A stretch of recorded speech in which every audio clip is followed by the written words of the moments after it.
আলোচিত সমালোচিত TikTok content নির্মাতা লায়লা আক্তার ও প্রিন্স মামুনকে ঘিরে নতুন বিতর্ক সৃষ্টি হয়েছে। সম্প্রতি টিকটকার লায়লার বাসায় প্রবেশ করে একটি ফেসবুক লাইভ করেন টিকটক কন্টেন্ট নির্মাতা প্রিন্স মামুন। ওই লাইভে লায়লার বিরুদ্ধে একগুচ্ছ অভিযোগ তোলেন মামুন, এমনকি গালিগালাজ করতেও শোনা যায় তাকে। এরপর মুখ খোলেন টিকটক অভিনেত্রীও।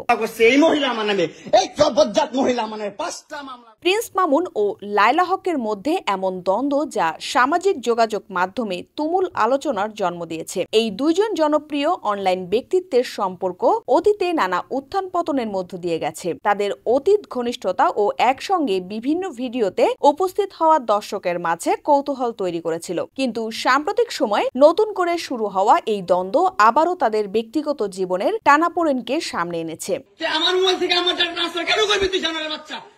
সাম্প্রতিক কিছু ফেসবুক ও ইউটিউব লাইভে দেখা গেছে প্রিন্স মামুন ও লায়লা হক একে অপরের বিরুদ্ধে নানা অভিযোগ তুলছেন। মামুন অভিযোগ করেছেন লায়লা তাকে হেয় প্রতিপন্ন করছেন এবং মিথ্যা প্রচার চালাচ্ছেন। অন্যদিকে লায়লা দাবি করেছেন যে মামুন তার সুনাম ক্ষুণ্ণ করার চেষ্টা করেছেন এবং তার বিরুদ্ধে মানহানিকর কথা বলেছেন। এই পাল্টাপাল্টি বক্তব্যের ফলে তাদের ভক্ত অনুরাগীদের মধ্যেও বিভাজন দেখা দিয়েছে।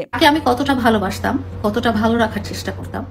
তাদের এই দ্বন্দ্ব শুধু ব্যক্তিগত নয়, বরং এটি একটি সামাজিকভাবে প্রকাশ পেয়েছে। অনেকেই বলছেন অনলাইনের মাধ্যমে জনপ্রিয়তা পাওয়ার পেছনে এই ধরনের বিতর্ক ও দ্বন্দ্বকে ব্যবহার করা হচ্ছে। কেউ কেউ এটিকে পাবলিসিটি স্ট্যান্ড বলেও অভিহিত করেছেন। আবার অনেকেই মনে করেন ব্যক্তিগত সম্পর্কের টানাপোড়েন অনলাইনে তুলে ধরলে তা নেতিবাচক প্রভাব ফেলে তরুণদের মাঝে, আর এসব কারণেই তারা এমন ঘটনা ঘটিয়েছেন।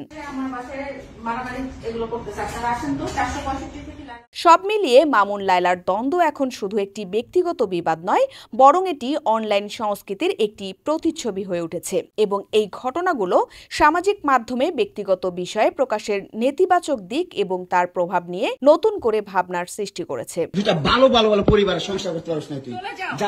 ইন্দ্রাণী মুখার্জি, ডেস্ক রিপোর্ট, সকালের বাণী।